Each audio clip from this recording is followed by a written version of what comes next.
បាទសូមគ្រប់ជំរាបសួរលោកអ្នកបងប្អូនអរគ្នាបាទអរគុណច្រើនលោកអ្នកបងប្អូនសុខសប្បាយយ៉ាងណាដែរ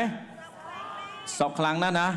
អរគុណលោកអ្នកបងប្អូនអរគ្នាដែលបានឆ្លើយអ្នកដែលមិនឆ្លើយមិនទាន់សុខក៏សារភាពមកអត់អីទេបាទមានថាយើងបញ្ចេញចរិតពិតរបស់យើងមកណាថាសុខក៏សុខមិនសុខក៏មិនសុខទៅណាបាទដូច្នេះបើលោកអ្នកបងប្អូនទាំងអស់គ្នាសុខសប្បាយក៏សរសើរព្រះអង្គតែបើមិនសុខសប្បាយដែរក៏សរសើរព្រះអង្គដែរព្រោះយើងមានឱកាសឃើញការអស្ចារ្យរបស់ព្រះអង្គក្នុងជីវិតរបស់យើងអេមែនបាទពីព្រោះអីបើយើងមិនសុខសប្បាយហើយយើងបែរជានិយាយថាដូចសុខសប្បាយតែក្នុងចិត្តនឹងឯងវេទនាចង់ងាប់ប៉ុន្តែកុំធ្វើអញ្ចឹងពីព្រោះលោកអ្នកបងប្អូនអរគ្នាបើថាសុខសប្បាយក៏សរសើរព្រះអង្គបើថាមិនសុខសប្បាយប្រាប់គេខ្ញុំមិនសុខសប្បាយទេអញ្ចឹងសូមអធិដ្ឋានដល់ខ្ញុំផងពីព្រោះខ្ញុំចាំបានពេលទម្លាប់ការនៅពហិនទូស្វ័យព្រៃយើងជួបសមាជិកក្រុមជំនុំជម្រាបសួរគាត់លោកអ្នកសុខសប្បាយទេគាត់ថាសុខសប្បាយបើជួបអ្នកខ្លះទៀតខ្ញុំមិនសុខសប្បាយទេលោកគ្រូសូមនឹកចាំអធិដ្ឋានដល់ខ្ញុំផងខ្ញុំចេះចោះខ្ញុំថាបាទចាំខ្ញុំនឹកចាំអធិដ្ឋានតែភ្លេចបាត់ហើយបាទអត់ដែលចាំទេព្រោះមានរឿងច្រើនកើតមានឡើងហ៎ដល់ពេលអញ្ចឹងទៅខ្ញុំផ្លាស់ប្ដូរទម្លាប់របស់ខ្ញុំគាត់ថាបើខ្ញុំសួរគាត់មិនសុខសប្បាយទេគាត់ថាសូមលោកគ្រូនឹកចាំអធិដ្ឋានខ្ញុំអត់នឹកទេខ្ញុំលើអធិដ្ឋានលើហ្មងបាទពីព្រោះបើនឹកចាំទៀតភ្លេចហ៎អញ្ចឹងខ្ញុំបង្កើតទម្លាប់ផ្លាស់ប្ដូរអធិដ្ឋាននៅមួយកន្លែងហ្មងបើជួបនៅកណ្ដាលថ្នូវចូលខាងតិចបាទអធិដ្ឋានដើម្បីកុំឲ្យឡានបុកអញ្ចឹងអធិដ្ឋានឲ្យហើយដើម្បីកុំឲ្យរឿងចាំព្រោះការអស្ចារ្យនឹងកើតមានឡើងភ្លាមនោះមែនទេបើយើងចាំការអស្ចារ្យរត់បាត់អញ្ចឹងបើគាត់មិនសូវសុខសប្បាយទេគាត់ត្រូវការអធិដ្ឋានកុំចាំអធិដ្ឋានសូមអធិដ្ឋានឥឡូវនឹងភ្លាមអាមែនបាទនឹងជាទម្លាប់ដែលយើងត្រូវផ្លាស់ប្ដូរហើយយើងត្រូវធ្វើអេមែនហាឡេលូយ៉ាព្រឹកនេះគឺព្រឹកមួយដែលថ្មីដែលខ្ញុំនឹងនាំនៅព្រះជាសាររបស់ព្រះជាម្ចាស់សម្រាប់ព្រឹកនេះនឹងជូនមកកាន់លោកអ្នកបងប្អូនតាមពិតព្រឹកនេះខ្ញុំត្រូវដឹកនាំថ្វាយអង្គមទេលោកអ្នកបងប្អូនទាំងអស់គ្នាតែលោកគ្រូសាមឌីគាត់សុំឲ្យខ្ញុំអធិប្បាយខ្ញុំថាខ្ញុំការភាកត្រូវដឹកនាំថ្វាយអង្គមឥឡូវលោកគ្រូចង់ខ្ញុំធ្វើមួយណាតើឲ្យខ្ញុំដឹកនាំថ្វាយអង្គមឬខ្ញុំអធិប្បាយលោកគ្រូថាសុំឲ្យខ្ញុំអធិប្បាយវិញបាទខ្ញុំក៏អធិប្បាយទៅទៅវេនគ្រូភីថ្ងៃហ្នឹងមែនទេបាទផ្លាស់ប្ដូរទឹកមុនបាទតែទឹកមុនលោកគ្រូខ្ញុំសារភាពលើឆាតទេលោកគ្រូស៊ីម៉ោងពេកហើយទឹកមុនបាទប៉ុន្តែអត់ទេព្រះរាជសារមានន័យខ្លឹមសារល្អលោកគ្រូសុភីគាត់នាំព្រះបន្ទូលច្បាស់ល្អហើយធ្វើឲ្យយើងជក់ចិត្តជាមួយនឹងព្រះបន្ទូលរបស់ព្រះអង្គព្រឹកនេះខ្ញុំក៏មានព្រះរាជសារមួយទៀតដើម្បីជួយលោកអ្នកបងប្អូនអរគ្នាចំណងជើងពិសេសបន្តិចសម្រាប់លោកអ្នកបងប្អូនទាំងគ្នាចំណងជើងនៃព្រះរាជសាររបស់ខ្ញុំគឺងើបចេញពីបណ្ដាសាយាត្រាទៅកាន់ព្រះពរបាទដូច្នេះថ្ងៃហ្នឹងស្ដាប់មេរៀនខ្ញុំមកចប់មកព្រឹកនេះអត់ចាំអីចាំតែចំណងជើងបានហើយបាទងើបចេញពីបណ្ដាសាយាត្រាទៅកាន់ព្រះពរអេមែននេះគឺជាអ្វីដែលយើងគ្រប់គ្នាត្រូវការព្រោះយើងគ្រប់គ្នាត្រូវការព្រះពរយើងអត់ត្រូវការបណ្ដាសាទេមែនទេអញ្ចឹងយើងនឹងស្វែងរកនៅក្នុងព្រះបន្ទូលជាមួយគ្នាដើម្បីយើងឃើញថាតើព្រះបន្ទូលរបស់ព្រះជាម្ចាស់ដែលយើងអានជារៀងរាល់ថ្ងៃនេះនឹងនាំឲ្យយើងទៅកាន់ព្រះពរដោយរបៀបណាហើយគេចផុតពីបណ្ដាសាដោយរបៀបណាអញ្ចឹងព្រឹកនេះយើងនឹងងើបចេញពីបណ្ដាសាហើយយើងនឹងយាត្រាទៅកាន់ព្រះពរអេមែនតោះសូមអធិដ្ឋានជាមួយខ្ញុំព្រះអង្គសូមឲ្យព្រះハរតីរបស់ព្រះអង្គបានសម្រេចនៅលើផែនដីនេះហើយសូមឲ្យអ្វីដែលខ្ញុំទទួលនៅព្រឹកនេះគឺជាព្រះបន្ទូលរបស់ព្រះអង្គសម្រាប់ដាស់តឿនដល់ជីវិតរបស់យើងខ្ញុំឲ្យឃើញថាព្រះអង្គមានសេចក្តីស្រឡាញ់ធំធេងចង់ឲ្យយើងខ្ញុំរស់នៅក្នុងព្រះពរព្រះអង្គអរព្រគុណសម្រាប់ព្រះបន្ទូលនេះក្នុងព្រះនាមព្រះយេស៊ូវគ្រីស្ទអាមែនព្រះជាម្ចាស់អាដូណៃយ៉ាវេព្រះអង្គទ្រង់សពប្រតិឲ្យយើងជាប្រជារាស្ត្ររបស់ព្រះអង្គរស់នៅក្នុងព្រះពរគ្មាននរណាម្នាក់ដែលជាកូនរបស់ព្រះជាម្ចាស់រស់នៅក្នុងបណ្ដាសាទេហើយព្រះអង្គអត់ចង់ឃើញយើងរស់នៅក្នុងបណ្ដាសាទេទាំងតូចទាំងធំទាំងចាស់ទាំងក្មេងទាំងជីវភាពបែបណាគឺព្រះអង្គចង់ឲ្យយើងរស់នៅក្នុងព្រះពរហើយនេះជាព្រះハរតីរបស់ព្រះជាម្ចាស់សម្រាប់កូនរបស់ព្រះអង្គបើសិនជាយើងរស់នៅក្នុងបណ្ដាសាយើងគួរតែពិចារណាឡើងវិញហេតុអីបានជាយើងស្ថិតនៅក្នុងកលៈទេសៈបែបហ្នឹងហេតុអីក៏យើងមិនរស់នៅក្នុងព្រះពរជាមួយគ្នាព្រោះព្រះជាម្ចាស់មានបំណងឲ្យប្រជារាស្ត្ររបស់ព្រះអង្គមានភាពជោគជ័យមានព្រះពរព្រះអង្គអត់ចង់ឃើញយើងរស់នៅក្នុងការបរាជ័យការភ័យខ្លាចឬក៏ការរាំងស្ងួតនៃវិញ្ញាណនោះឡើយដូច្នេះនៅទូទាំងព្រះគម្ពីរយើងនឹងឃើញព្រះハរតីរបស់ព្រះជាម្ចាស់ក្នុងការហៅប្រជារាស្ត្ររបស់ព្រះអង្គឲ្យចូលទៅក្នុងព្រះពរនិងព្រះハរតីរបស់ព្រះអង្គតែម្ដងយើងនឹងមើលឃើញអំពីតើព្រះពរកើតឡើងដោយរបៀបណាហើយបណ្ដាសានឹងកើតឡើងដោយរបៀបណា ដូច្នេះខ្ញុំមាន3ចំណុចព្រឹកនេះដើម្បីលោកអ្នកបងប្អូនទាំងគ្នា3ចំណុចធំចំណុចទី1ដែលខ្ញុំចង់ឲ្យលោកអ្នកបងប្អូនធ្វើជាមួយគ្នាគឺយើងដើរចេញពីការមិនស្ដាប់បង្គាប់ហើយចូលទៅកាន់ការស្ដាប់បង្គាប់យើងឃើញថាវាជាចំណុចសំខាន់នៃការដែលយើងជាអ្នកជឿលើព្រះជាម្ចាស់ត្រូវតែទទួលជ្រើសរើសការស្ដាប់បង្គាប់ជាជាងមិនការស្ដាប់បង្គាប់ពីព្រោះព្រះអង្គសព្វតីឲ្យយើងរស់នៅក្នុងការស្ដាប់បង្គាប់ទ្រង់នៅក្នុងទុតិយកថាបើលោកអ្នកបងប្អូនមានព្រះគម្ពីរសូមបើកទៅជាមួយគ្នាមានយកព្រះគម្ពីរមកទេបាទបើមានសូមបើកជាមួយគ្នាខ្ញុំយកមកព្រះគម្ពីរមករាល់សប្តាហ៍និយាយមែនស្ពាយមករាល់សប្តាហ៍មិនមែនថាមានទូរស័ព្ទក្នុងដៃហើយប្រើពីក្នុងទូរស័ព្ទអត់ទេខ្ញុំជ្រើសរើសប្រើមួយនេះដើម្បីនឹងគូសពណ៌បាទអូខ្ញុំចំណាយលុយអនុញ្ញាតខ្លួនឯងទិញ Word មកគូសពណ៌បាទគូសពណ៌បាទគូសពណ៌ហើយខ្ញុំមានដូចថាពណ៌ខៀវពណ៌លឿងពណ៌ស្វាយពណ៌បៃតងពណ៌ផ្កាឈូកអីចឹងទៅដើម្បីកំណត់ថាអូខេបើខ្ញុំនិយាយអំពីពណ៌បៃតងគឺព្រះបន្ទូលអំពីជីវិត life បើនិយាយអំពីពណ៌លឿងសម្រាប់ដាស់តឿនឬក៏អីខ្ញុំជ្រើសរើសច្រើនពណ៌ដើម្បីគូសទៅលើព្រះគម្ពីររបស់ខ្ញុំដើម្បីរំលឹកការអានរបស់ខ្ញុំក៏ប៉ុន្តែព្រឹកនេះយើងមើលនៅក្នុងទុតិយកថាចំពុក28អ្នកដែលអានព្រះគម្ពីរច្រើនលោកអ្នកស្គាល់ទុតិយកថាចំពុកទី28ជាបទគម្ពីរដែលនិយាយពីព្រះពរនិងបណ្ដាសានៅក្នុងចំពុក28ទាំងមូលមានរហូតដល់68ខបាទចំពុក28មានរហូតដល់68ខតែក្នុងនោះ54ខនិយាយពីបណ្ដាសាសុទ្ធណាយដល់ច្រើន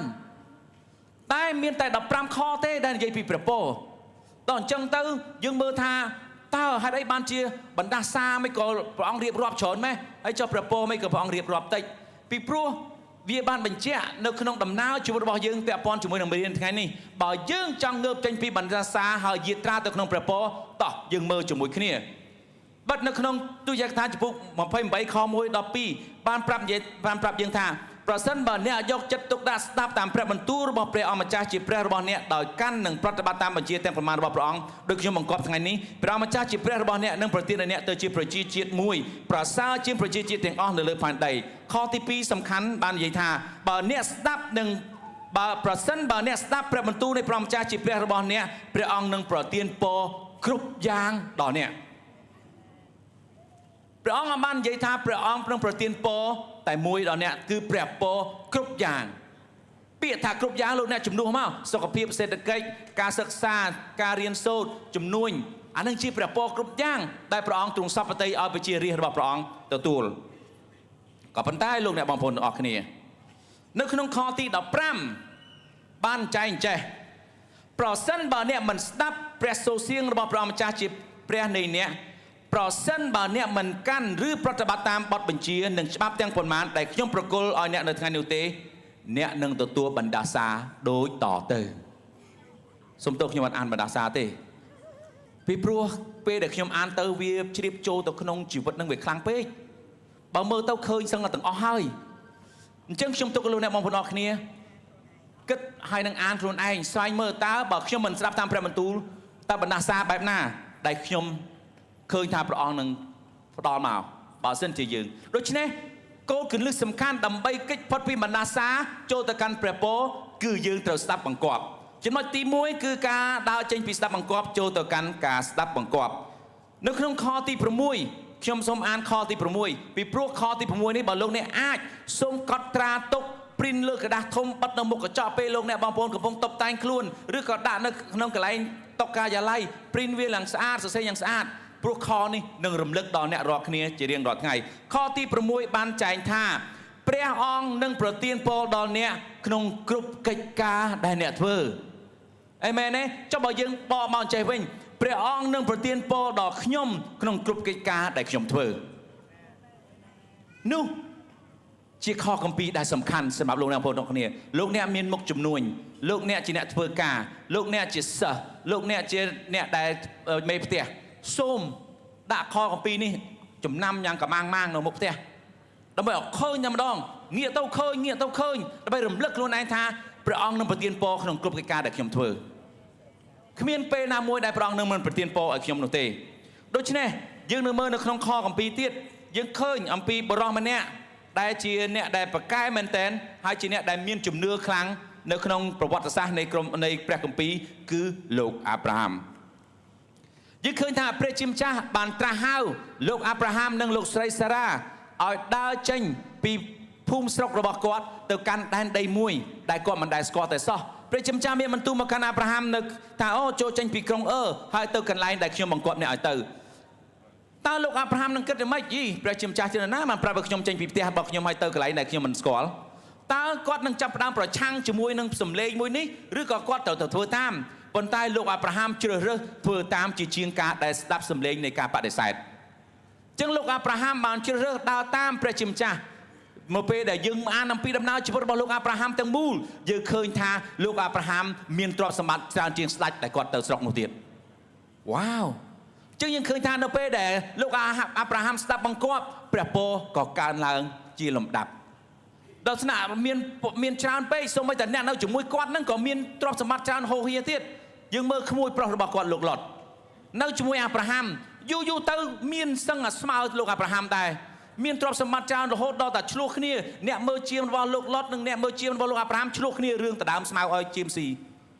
ឆ្លោះគ្នាចុះឡើងលោកឡុតថាទៅអញ្ចឹងទៀតបានទេមើលឡុតគួយឯងមើលដីប្រមាណទាំងអស់នេះមើលដាច់កតុយភ្នែកកន្លែងណាល្អយកកន្លែងហ្នឹងទៅអញ្ចឹងចែកផ្លូវគ្នាទៅណាដើម្បីកុំឲ្យឆ្លោះគ្នាទៀតព្រោះទ្រព្យសម្បត្តិវាច្រើនពេករហូតដល់ដដើមគ្នាដាក់ទ្រព្យសម្បត្តិហ្នឹងមិនអស់អញ្ចឹងលោកអាប់រ៉ាហាំជ្រើសរើសផ្លូវផ្សេងលោកឡុតក៏ជ្រើសរើសផ្លូវផ្សេងអញ្ចឹងការដែលស្ដាប់បង្គាប់នាំមកនៅព្រះពរបើលោកអ្នកបងប្អូនចង់ចេញពីបណ្ដាសាសូមស្ដាប់បង្គាប់ព្រះបន្ទូលព្រះជាម្ចាស់បើព្រះអង្គប្រាប់មួយធ្វើមួយប្រាប់ពីរធ្វើពីរចឹងពេលខ្លះព្រះពរចាប់ដើមពីការងាយពីបែបងាយភាពងាយអាចថាអត់ទៅហោដូចជាការដែលយើងអត់ទោសដល់អ្នកដទៃនៅពេលដែលយើងអត់ទោសដល់អ្នកដទៃជាការបង្គាប់បញ្ជារបស់ព្រះជាម្ចាស់ព្រោះព្រះអង្គបានប្រាប់ថាចូលអត់ទោសឲ្យអ្នកដទៃដូចខ្ញុំបានអត់ទោសឲ្យអ្នករាល់គ្នាnhưng khiជាការបង្គាប់បញ្ជារបស់ព្រះជាម្ចាស់អ្នកខ្លះថាពិបាកណាស់បាទខ្ញុំដឹងថាពិបាកពីព្រោះខ្ញុំក៏ទ្រាំផ្លូវគេក្បត់ក៏ត្រូវទ្រាំគេមើងងាយហើយការអត់ទោសវិញក៏ពិបាកដែរក៏ប៉ុន្តែបើយើងសម្លឹងមើលមកខ្លួនឯងយើងនឹងពិបាកប៉ុន្តែក្នុងបទគម្ពីរសុភាសិតបានប្រាប់ថាចូលពឹងអាងលើព្រះអង្គបើណាពឹងអាងលើព្រះអង្គនោះយើងនឹងមានភាពងាយស្រួលព្រោះព្រះអង្គនឹងជួយយើងឲ្យស្គាល់មាគ៌ាដែលត្រឹមត្រូវក្នុងការអត់ទោសដល់អ្នកដទៃអាមែននៅពេលដែលយើងអត់ទោសដល់ដទៃនោះជីវិតរបស់យើងនឹងចាប់ផ្ដើមរីករាយជីវិតរបស់យើងនឹងចាប់ផ្ដើមធូរស្រាលយើងមានអារម្មណ៍ថាច្រវាក់នៃភាពមិនអត់ទោសចាប់ផ្ដើមរបូតចេញហើយពេលនោះយើងនឹងរត់លឿនជាងមុននៅពេលដែលអ្នកមានជីវិតមិនអត់ទោសអ្នកនឹងរត់យឺតពីព្រោះអ្នកកំពុងតែជាប់ច្រវាក់នៃភាពមិនអត់ទោសនៅជាមួយអ្នកអញ្ចឹងរត់ទៅណាក៏ទៅមិនលឿនដែររត់ទៅមុខក៏មិនទៅលឿនធ្វើការអីក៏មិនបានចម្រុងចម្រើនពីព្រោះវាជាប់អាចច្រវាក់នៃភាពមិនអត់ទោសនឹងការមិនអត់ទោសនឹងហើយដែលទាញលោកអ្នកបងប្អូនទាំងអស់គ្នាមិនចូលទៅកាន់ប្រពររបស់ព្រះជាម្ចាស់ការមិនអត់ទោសនឹងហើយដែលមិនធ្វើឲ្យលោកអ្នកបងប្អូនឈានជំហានទៅកាន់ទិសដៅថ្មីពីព្រោះអារម្មណ៍របស់លោកអ្នកបងប្អូននៅកំពុងគិតខឹងមិនអត់ទោសដល់គេនឹងប៉ុន្តែនៅពេលលោកអ្នកបងប្អូនស្រាយនៃការអត់ទោសពេលនោះច្រវាក់ដែលខ្លួនឯងចងនឹងចាប់ផ្ដើមរបូតចេញលោកអ្នកបងប្អូនរត់បានលឿនជាងមុនខួរក្បាលស្រឡះជាងមុនសុខភាពល្អជាងមុនមែនទេមនសិការរបស់យើងចាប់ផ្ដើមជ្រះថ្លាជាងមុនលោកអ្នកបងប្អូនអរគ្នានៅក្នុងបន្ទប់នេះបើមានអ្នកមិនទាន់អត់ទោសដល់អ្នកដែលលោកអ្នកមិនទាន់អត់ទោសហើយទេសូមចាប់ផ្ដើមគិតពិចារណាសូមព្រះអង្គផ្ដល់កម្លាំងឲ្យយើងអាចអត់ទោសដល់គេបានវានឹងមិនងាយស្រួលទេវាពិបាកណាស់ក៏ប៉ុន្តែសូមចាំថាព្រះអង្គនឹងផ្ដល់កម្លាំងឲ្យយើងអាចទៅរួចចឹងព្រះពរចាប់ផ្ដើមបែបការថ្វាយកិត្តិយសដល់ព្រះអង្គតាមលក្ខណៈហិរញ្ញវត្ថុព្រះអង្គឲ្យយើងអាចមានទ្រព្យសម្បត្តិនឹងការដែលចែកទានដល់អ្នកដទៃនេះជាព្រះពរមួយយ៉ាងដែរចឹងព្រះអង្គក៏ប្រទានពរតាមរយៈកិច្ចការបម្រើនៅក្នុងក្រុមជំនុំដែរលោកអ្នកបងប្អូនប្រមាណអ្នកនៅទីនេះដែលបានបម្រើនៅក្នុងក្រុមជំនុំសប្តាហ៍ថ្ងៃនេះបាទបាននឹងក៏កំពុងបម្រើបាទអូមានច្រើនចឹងលោកអ្នកបងប្អូនដែលមិនទាន់បម្រើនៅក្នុងក្រុមជំនុំហើយចិត្តចង់បម្រើក្នុងក្រុមជំនុំនៅខាងក្រៅយើងមាន booth មួយបាទគេចោះឈ្មោះចូលរួមបម្រើព័ន្ធកិច្ចលោកអ្នកសាកបម្រើទៅមើលពីព្រោះការបម្រើរបស់លោកអ្នកបងប្អូននឹងនាំព្រះពរទៅកាន់លោកអ្នកបងប្អូនដែលគាត់ចូលមកក្នុងបន្ទប់នេះឃើញស្នាមញញឹមរបស់យើងនៅមាត់ទ្វារដែលចាំតែស្វាគមន៍គេផ្ដល់ភាពកក់ក្ដៅពាក្យជំរាបសួរមួយម៉ាត់គឺផ្ដល់ភាពកក់ក្ដៅខ្ញុំចាំបានយុវជនម្នាក់ជឿព្រះអង្គដោយសារស្នាមញញឹមសល់របស់ខ្ញុំនិយាយមែននិយាយស៊ីនទៀតពេលហ្នឹងខ្ញុំញញឹមជាមួយគេម្នាក់នោះទេដល់ពេលងាកមកយើងញញឹមសល់ហ៎ហើយក៏ខ្ញុំក៏អត់បានចាប់អារម្មណ៍ថាខ្ញុំញញឹមដាក់គាត់ដែរដល់ពេលហ្នឹងគាត់ទទួលអារម្មណ៍ភាពកក់ក្ដៅដល់ពេលញញឹមសល់ខ្ញុំចាប់ផ្ដើមប្រាំអូចាប់ផ្ដើមខ្ញុំញញឹមមែនតែនដាក់គាត់ហ្មងបាទដល់ពេលនោះគាត់ចាប់ផ្ដើមមានអារម្មណ៍ថា គាត់កំពុងបាក់ទឹកចិត្តខ្លាំងប៉ុន្តែនៅពេលគាត់ឃើញស្នាមញញឹមពេលនោះគាត់មានអារម្មណ៍ពីព្រះវិញ្ញាណដ៏បរិសុទ្ធហើយគាត់ចាប់ផ្ដើមចូលរួមបន្តពជាគាត់ខ្លាចជាអ្នកដឹកនាំនៅក្នុងក្រុមជំនុំលោកអ្នកបងប្អូនកុំគិតថាការញញឹមសល់វាជារឿងដែលអត់ប្រយោជន៍ប៉ុន្តែញញឹមឲ្យញឹកញាប់ទៅណាបាទញញឹមឲ្យញឹកញាប់ពីព្រោះយើងមិនដឹងថាស្នាមញញឹមរបស់យើងនឹងអាចនាំប្រមាណអ្នកជឿព្រះអង្គទេកុំភ្លេចញញឹមណាមកមុខជ្រួញនាំកាលណាមុខជូរនាំមកជ្រួញកើតជាក្រូចសើចអញ្ចឹងបន្តញញឹមឲ្យបានច្រើនបាទកុំក្រៀមក្រោះច្រើនពេកបាទការដែលយើងរស់ប្រពងមួយបែបទៀតការរស់នៅក្នុងជីវិតដែលសុចរិតនិងត្រឹមត្រូវវាសំខាន់នៅពេលដែលយើងរស់នៅក្នុងស័ព្ទបង្គាប់ក្នុងការរស់ក្នុងជីវិតដែលសុចរិតអញ្ចឹងចំណុចទី1របស់ខ្ញុំរំលឹកឡើងវិញគឺដើរចេញពីការមិនស្ដាប់បង្គាប់ចូលទៅកាន់ការស្ដាប់បង្គាប់ចំណុចទី2ដែលខ្ញុំជូនទៅកាន់លោកអ្នកបងប្អូនព្រឹកនេះគឺដើរចេញពីការភ័យខ្លាចហើយដើរចូលទៅក្នុងជំនឿបាទអេមែនទេនៅក្នុង2ទីម៉ូថេជំពូកទី1ខ7បានរំលឹកដាស់តឿនយើងអំពីព្រះបន្ទូលមួយដ៏ឆ្ងាញ់គឺព្រះអង្គមានព្រះបន្ទូលថាត្បិតព្រះជាម្ចាស់ពុំបានប្រទានឲ្យយើងមានវិញ្ញាណដែលខ្លាចទេតែព្រះអង្គប្រទានឲ្យយើងទទួលវិញ្ញាណដែលផ្ដល់កម្លាំងសេចក្តីស្រឡាញ់និងចិត្តធ្ងន់អាមែនពួកព្រះអង្គអាចប្រទានវិញ្ញាណភ័យខ្លាចមកកាន់យើងទេអ្នកដែលផ្ដល់ឲ្យគឺអរិយពួកព្រះអង្គបានសម្ដែងអង្គទ្រង់ថាយើងជាសេចក្តីស្រឡាញ់កាលណាមកព្រះអង្គមានសេចក្តីស្រឡាញ់នោះមិនមែនជាភាពភ័យខ្លាចទេក៏ប៉ុន្តែវិញ្ញាណអាក្រក់វានឹងនាំភាពភ័យខ្លាចមកកាន់យើងវាធ្វើឲ្យយើងភិតភ័យធ្វើម៉េចឲ្យយើងសែនសំណែនទៅកាន់វាចិញ្ចឹមវាក៏ប៉ុន្តែព្រះអង្គអត់បានត្រូវការយើងចិញ្ចឹមទេព្រះអង្គត្រូវការឲ្យយើងស្រឡាញ់ព្រះអង្គដោយព្រះអង្គស្រឡាញ់យើងដែរអាមែនចេះជាការសំខាន់ដែលយើងត្រូវស្វែងដឹងថាព្រះរបស់យើងជាព្រះដែលប្រទានឲ្យយើងមានវិញ្ញាណដែលពេញទៅដោយកម្លាំងសេចក្តីស្រឡាញ់និងចិត្តធ្ងន់យើងនិយាយអំពីការភ័យខ្លាចអ្នកណាក៏មានដែរលោកអ្នកបងប្អូនក៏មានខ្ញុំក៏មានដែរអញ្ចឹងវាជាលក្ខណៈមួយដែលកើតមានឡើងនៅក្នុងជីវិតរបស់មនុស្សគ្រប់គ្នាក៏ប៉ុន្តែនៅពេលដែលយើងដើរចេញពីភាពភ័យខ្លាចយើងចាប់ផ្ដើមមានជំនឿយើងនឹងឃើញការអស្ចារ្យកើតមានឡើង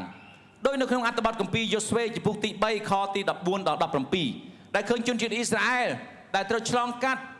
ទន្លេមួយដែលហៅថាទន្លេយ៉ូដាននៅក្នុងសាច់រឿងនេះលោកអ្នកបងប្អូននេះជាលើកទី2ដែលជនជាតិអ៊ីស្រាអែលឬក៏ជាលើកទី2ដែលយើងឃើញព្រះគម្ពីរបានចែងអំពីការញែកទឹកហើយឲ្យជនជាតិអ៊ីស្រាអែលដើរឆ្លងកាត់ផ្លូវគោកលើកទី1នៅពេលណាគឺលោកម៉ូសេ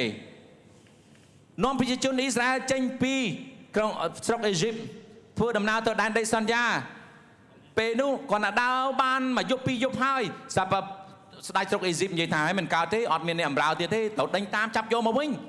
ចាប់ដើមយកពលសេះយកជាអតេសេដេញតាមជនជាតិអ៊ីស្រាអែលពីក្រោយជនជាតិអ៊ីស្រាអែលគាត់ណាលឺដំណឹងជនជាតិអេស៊ីបមកចាប់ដើមភ័យខ្លាចញាប់ញ័ររន្ធត់បាក់ស្មារតីអស់កម្លាំងចាប់ដើមបន្ទោសម៉ូសេហើយម៉ូសេឯងនាំខ្ញុំមកនេះម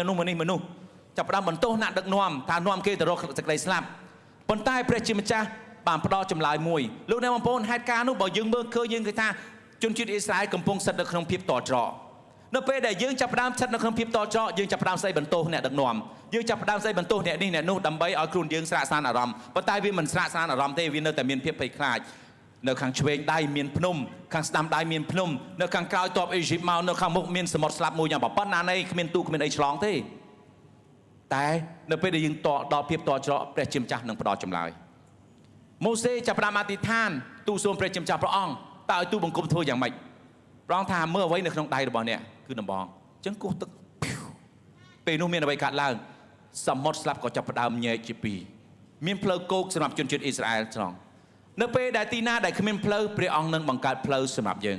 អញ្ចឹងនេះជាលើកទី1ដែលជនជាតិអ៊ីស្រាអែលគេឆ្លងកាត់ផ្លូវដែលមានតែពោពេញទៅដោយទឹកនេះជាលើកទី2ដែលនៅក្នុងយ៉ូស្វេជំពូកទី3ខ14ដល់17ខ្ញុំសូមអានជូនយ៉ូស្វេជំពូកទី3ខ14ដល់17នៅគ្រាដែលប្រជាជនចាកចេញពីជំរំបំរុងនឹងឆ្លងទន្លេយ៉ូដានក្រុមបូជាចារដែលសែងហឹបនៃសម្ព័ន្ធមេត្រីនាំគ្នាដើរមុខប្រជាជនពេលនោះជារដូវចម្រូតហើយទឹកនៅទន្លេយ៉ូដានលិចដល់មាត់ច្រាំងការក្រុមបូជាចារសែងហឹបសម្ព័ន្ធមេត្រីដល់ទន្លេយ៉ូដានពេលពួកគេដាក់ជើងទៅមាត់ច្រាំងពេលនោះស្រាប់តែទឹកដែលហូរមកពីខាងលើក៏ប្រមូលផ្ដុំគ្នានៅកោនមួយកន្លែងទឹកនៅទីនោះផ្ដុំគ្នាយ៉ាងឆ្ងាយពីទីនោះគឺនៅក្រុងអូដាមជាក្រុងមួយនៅជិតសាឋានរីឯទឹកដែលហូរឆ្ពោះទៅសមុទ្រអារ៉ាបាវិញគឺសមុទ្រអំបិលក៏ត្រូវកាត់ផ្ដាច់ ប្រជាជនក៏នាំគ្នាឆ្លងទន្លេទៅមុខក្រុងយេរីកូនៅពេលដែលប្រជាជនអ៊ីស្រាអែលទាំងមូលដើរកាត់បាតទន្លេយ៉ូដានក្រុមបូជាចារដែលសាញ់ហឹបសម្ព័ន្ធមេត្រីរបស់ព្រះម្ចាស់នាំគ្នាឈរលើដីស្ងួតលើកណ្ដាលទន្លេរហូតដល់ប្រជាជាតិទាំងមូលឆ្លងផុតទន្លេយ៉ូដានលោកអ្នកបងប្អូននេះជាការអស្ចារ្យលើកទី2ប៉ុន្តែការអស្ចារ្យលើកទី2នេះមិនមែនជនជាតិអ៊ីស្រាអែលជំនាន់មុនលោកម៉ូសេបានឃើញទេគឺជាកូនចៅរបស់ពួកគេពីព្រោះដូនតារបស់ពួកគេមួយចំនួននោះបានស្លាប់ទៅហើយព្រោះអ្នកខ្លះគេក្បត់នឹងព្រះជាម្ចាស់គ្រប់ព្រះដតីពេលនោះព្រះជាម្ចាស់ធ្វើអីខ្លះបតូនីស្រោកអស់មួយកណោអញ្ចឹងយើងបានគម្ពីរទៅយើងឃើញសាច់រឿងជាច្រើនដែលកើតមានឡើងនៅក្នុងពេលនោះកន្លែងនេះការអស្ចារ្យមួយនេះពេលភាពភ័យខ្លាចមកដល់ព្រះជាម្ចាស់នឹងដាក់ផ្លូវឲ្យចេញរួចព្រះជាម្ចាស់បានបើកផ្លូវនៅពេលដែលប្រវត្តិមានព្រះជាម្ចាស់ទៅជាមួយយើងព្រះអង្គនឹងបង្កើតផ្លូវសម្រាប់ជីវិតរបស់យើងចឹងនៅពេលដែលជួបការភ័យខ្លាចយើងត្រូវការប្រវត្តិមានរបស់ព្រះអង្គយើងត្រូវការអស្ចារ្យរបស់ព្រះអង្គនៅក្នុងជីវិតរបស់យើងជួនកាលយើងនិយាយថាគ្រួសាររបស់យើងក្រុមជំនុំរបស់យើងឬក៏ជីវិតរបស់យើងផ្ទាល់បានឆ្លងកាត់នៅការលំបាកជាច្រើន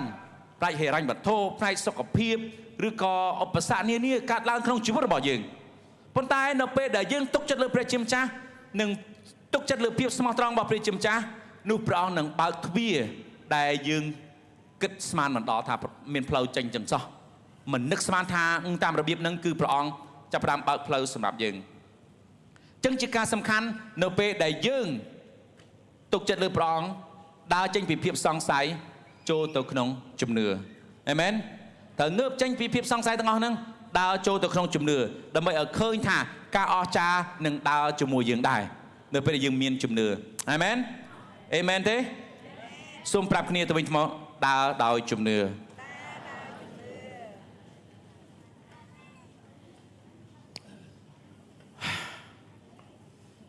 ជីវិតរបស់យើងអត់ព្រះបន្ទូលមិនបានទេមែនទេយើងពិតជាត្រូវការព្រះបន្ទូលដូច្នេះការដែលងើបចេញពីបណ្ដាសាហើយយាត្រាទៅកាន់ព្រះពរគឺសំខាន់ណាស់នៅពេលដែលយើងនៅជាប់ជាមួយនឹងព្រះបន្ទូលចំណុចទី1យើងនិយាយអំពីការដើរចេញពីអីគេលោកអ្នកការមិនស្ដាប់បង្គាប់ចូលទៅកាន់ការស្ដាប់បង្គាប់ទី2យើងដើរចេញពីអីគេភាពភ័យខ្លាចទៅកាន់ជំនឿចំណុចទី3យើងដើរចេញពីភាពអាត្មានិយមចូលទៅកាន់ភាពសប្បុរសបាទភាពសប្បុរសសំខាន់សម្រាប់ជីវិតរបស់យើងពីព្រោះក្នុងគម្ពីរបានចែងយ៉ាងច្បាស់សុភាសិតចំពុះទី11ខ25បានចែងយ៉ាងដូចនេះថាមនុស្សមានចិត្តសទ្ធាតែងតែបានចម្រុងចម្រើនអាមែនទេខ្ញុំនិយាយកន្លែងនេះម្ដងទៀតមនុស្សដែលមានចិត្តសទ្ធាតែងតែបានចម្រុងចម្រើនរីឯអ្នកដាក់ទានទឹកឲ្យគេតែងតែបានទទួលទឹកមកវិញក្នុងជីវិតរបស់ខ្ញុំនេះខ្ញុំរីកចម្រើនឡើងក្នុងបរិយាកាសដែលពេញដោយចិត្តសទ្ធាជ្រះថ្លាតាំងពីខ្ញុំនៅតូចមកខ្ញុំតែងតែឪពុកម្ដាយរបស់ខ្ញុំឲ្យទៅគេរហូតខ្ញុំនិយាយព្រឹកមិញប៉ាខ្ញុំក៏មកវេនទី1ដែរខ្ញុំក៏និយាយដូចគ្នាដែរតាំងពីតូចមកពេលដែលយើងរស់នៅជំរុំជីដែនខ្មែរថៃឪពុករបស់ខ្ញុំចូលចិត្តចិញ្ចឹមទាពេលចូលឆ្នាំខ្មែរគាត់កាប់ទាសឹងទាំងអស់ហើយស្លចែកប្រជាជនក្នុងភូមិនឹងតែម្ដងហើយខ្ញុំរីកចម្រើនឡើងគឺឃើញបែបហ្នឹងរហូតមកដល់ឥឡូវក៏គាត់នៅតែធ្វើអញ្ចឹងដែរស្លមិនដែលស្លតិចទេស្លមួយកណោហើយទុកចែកអ្នកដែលខ្វះខាតនៅក្នុងតំបន់ហ្នឹងហើយនេះជាលក្ខណៈដែលខ្ញុំរីកចម្រើនឡើងនៅក្នុងហ្នឹងហើយខ្ញុំមិនដែលឃើញគាត់ខ្វះខាតទេគាត់ចម្រុងចម្រើនរហូតហើយអញ្ចឹងវាតរហូតដល់ខ្ញុំតែងតែឲ្យទៅមនុស្សជាច្រើនយុវជនជាច្រើនចំនួនមុនគាត់រស់នៅជាមួយខ្ញុំគាត់ដើរជាមួយខ្ញុំគាត់ដឹងលោកគ្រូប្រសិទ្ធតែងតែឲ្យរហូតបាទហើយមកដល់ឥឡូវនេះភាយដល់កូនខ្ញុំទៀតឲ្យរហូតទៀតដែរខ្ញុំចាំបានប្រពន្ធខ្ញុំនៅទីនេះប្រហែលអាទិត្យមុនយើងទៅញ៉ាំបាយនៅឈូកវ៉ាញ៉ាំបាយហើយយើងហៅច្រើនពេកអត់អស់យើងខ្ចប់ហើយតាមរងមកផ្ទះតែពេលកំពុងយើងញ៉ាំបាយហ្នឹងមានប្អូនស្រីម្នាក់3កូនមកជាអ្នកសុំទានគាត់មកសុំថវិកាខ្ញុំស្ដាយខ្ញុំអត់មានលុយក្នុងខ្លួនសោះមិនអត់លុយទេមានប៉ុន្តែវាមិនមែនជាសាច់ប្រាក់មាននៅក្នុង ABA ទាំងអស់អញ្ចឹងខ្ញុំអត់មានសាច់ប្រាក់នៅជាប់ខ្លួនទេបើមានសាច់ប្រាក់ខ្ញុំក៏ឲ្យដែរប៉ុន្តែពេលហ្នឹងយើងអត់មានសាច់ប្រាក់ក្នុងខ្លួនទេ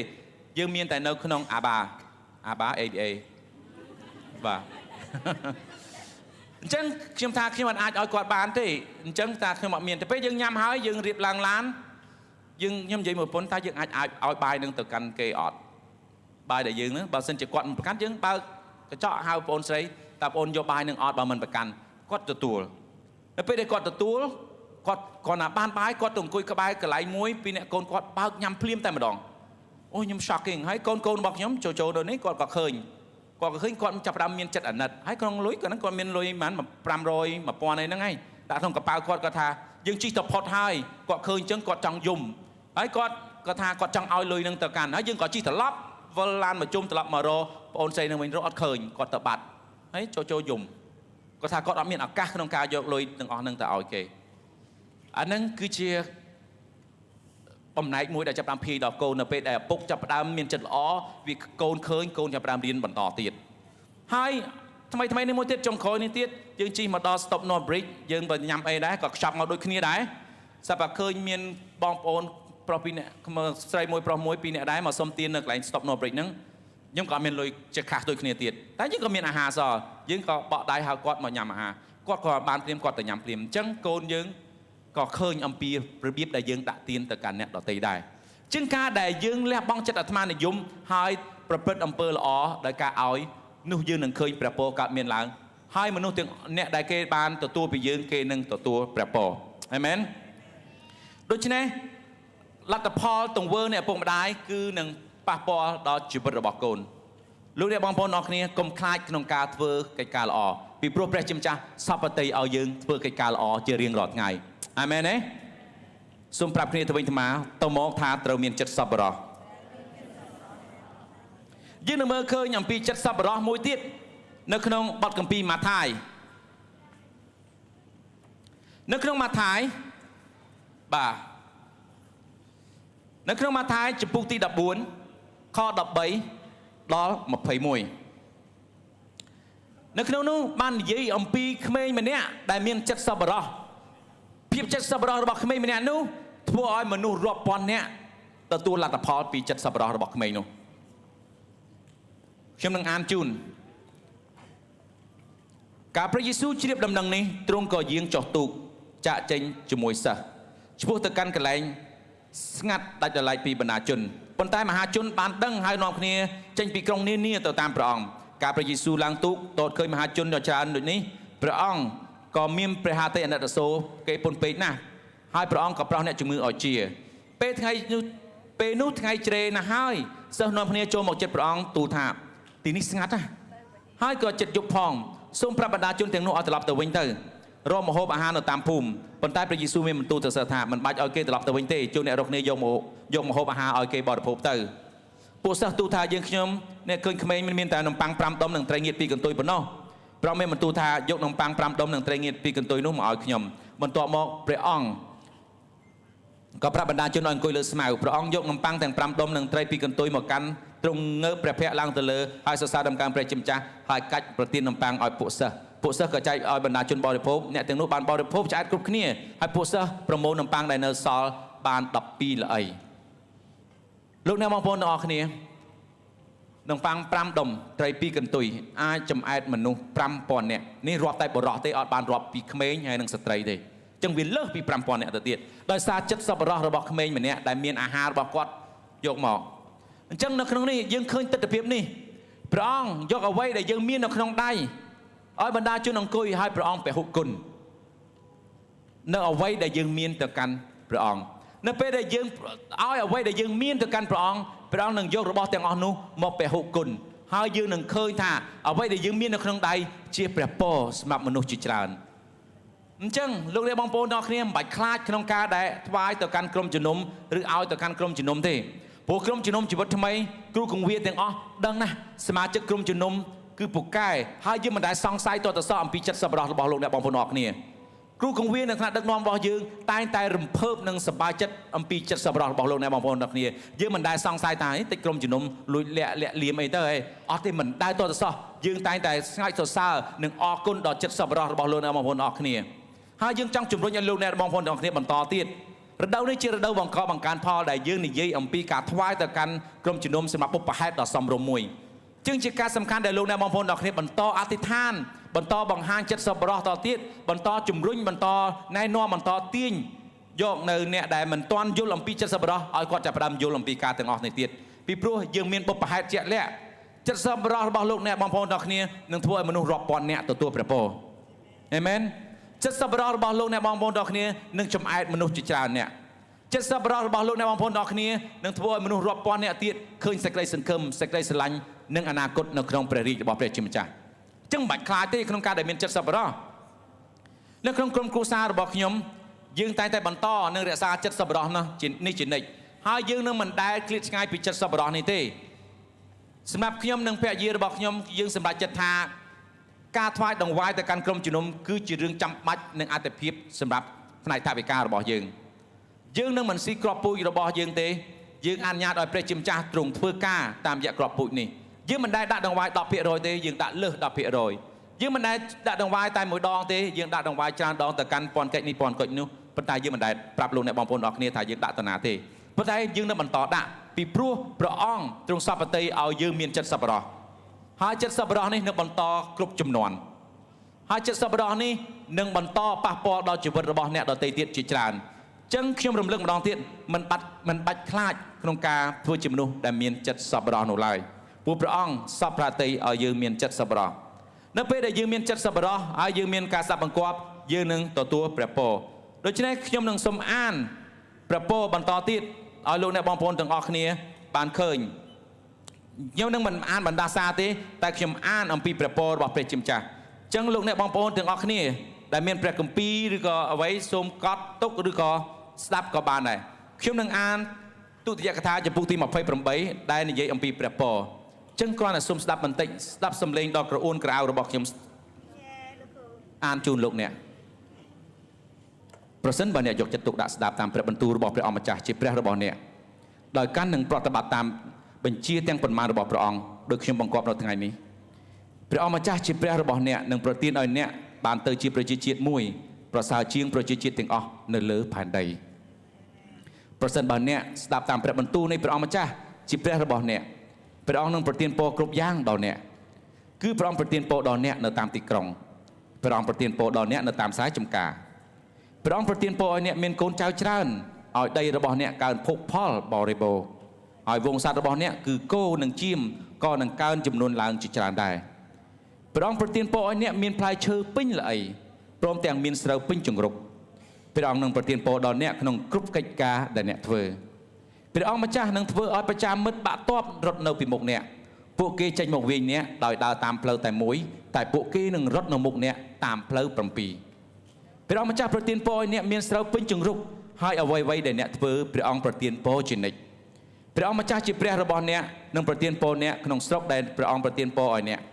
ពេលណាអ្នកប្រតិបត្តិតាមបទបញ្ជារបស់ព្រះអង្គម្ចាស់ជាព្រះនៃអ្នកហើយដើរតាមមាគ៌ារបស់ព្រះអង្គនោះព្រះអង្គម្ចាស់នឹងធ្វើឲ្យអ្នកទៅជាប្រជារាស្ត្រដ៏វិសុទ្ធដោយព្រះអង្គបានសន្យាជាមួយអ្នកជាតិសាសន៍ទាំងអស់នៅលើផែនដីនឹងឃើញថាព្រះអង្គម្ចាស់បានជ្រើសរើសអ្នកជាប្រជារាស្ត្ររបស់ព្រះអង្គផ្ទាល់ហើយពួកគេនឹងកោតខ្លាចអ្នកព្រះអង្គម្ចាស់ជាព្រះរបស់អ្នកនឹងប្រទានឲ្យអ្នកបានចម្រុងចម្រើនដោយធ្វើឲ្យពូជពង្សរបស់អ្នកនិងវងសត្វរបស់អ្នកកើនចំនួនច្រើនឡើងហើយធ្វើឲ្យអ្នកទទួលភោគផលជាច្រើននៅលើទឹកដីដែលព្រះអង្គបានសន្យាដល់បុព្វបុរសថាប្រទានឲ្យអ្នកដែរព្រះអង្គនឹងបើកផ្ទៃមេឃបង្អុរភ្លៀងចុះមកស្រោចស្រពលើដីរបស់អ្នកតាមរដូវកាលហើយប្រទានពរដល់កិច្ចការទាំងប៉ុន្មានដែលអ្នកធ្វើអ្នកនឹងឲ្យទ្រព្យដល់ប្រជាជាតិជាច្រើនខ្ចីតែអ្នកនឹងមិនខ្ចីពីគេឡើយព្រះអង្គម្ចាស់ជាព្រះរបស់អ្នកនឹងធ្វើឲ្យអ្នកបានថ្កុំថ្កើងជាងគេគឺមិនមែនអន់ជាងគេទេអ្នកនឹងទទួលកិត្តិយសខ្ពង់ខ្ពស់ជានិច្ចគឺមិនចោះអន់ថយឡើយប៉ុន្តែអ្នកត្រូវស្ដាប់បង្គាប់ហើយកាន់និងប្រតិបត្តិតាមបទបញ្ជាទាំងប៉ុន្មានរបស់ព្រះអង្គដែលខ្ញុំប្រគល់ឲ្យអ្នកនៅថ្ងៃនេះមិនត្រូវងាកទៅឆ្វេងទៅស្ដាំឆ្ងាយពីបទបញ្ជាទាំងប៉ុន្មានដែលខ្ញុំប្រគល់ឲ្យអ្នកនៅថ្ងៃនេះហើយបែរទៅជំពាក់ចិត្តនិងគោរពថ្វាយបង្គំព្រះឯទៀតឡើយ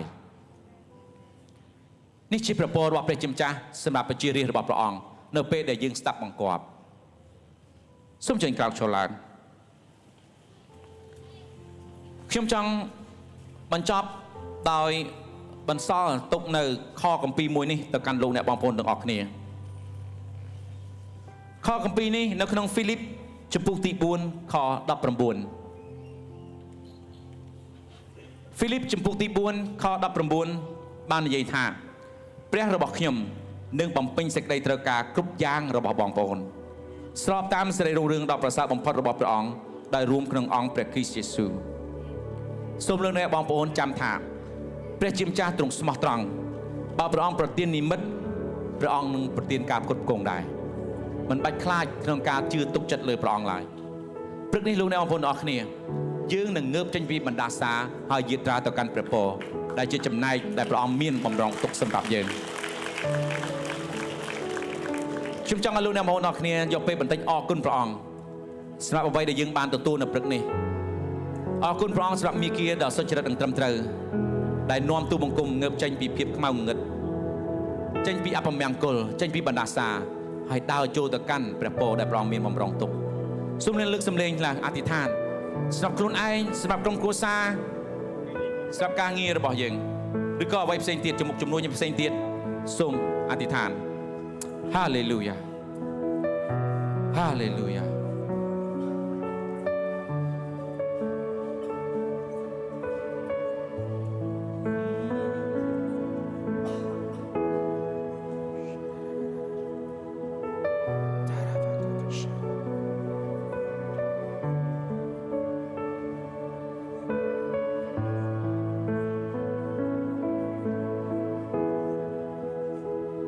ព្រះជាម្ចាស់នៃស្ថានសួគ៌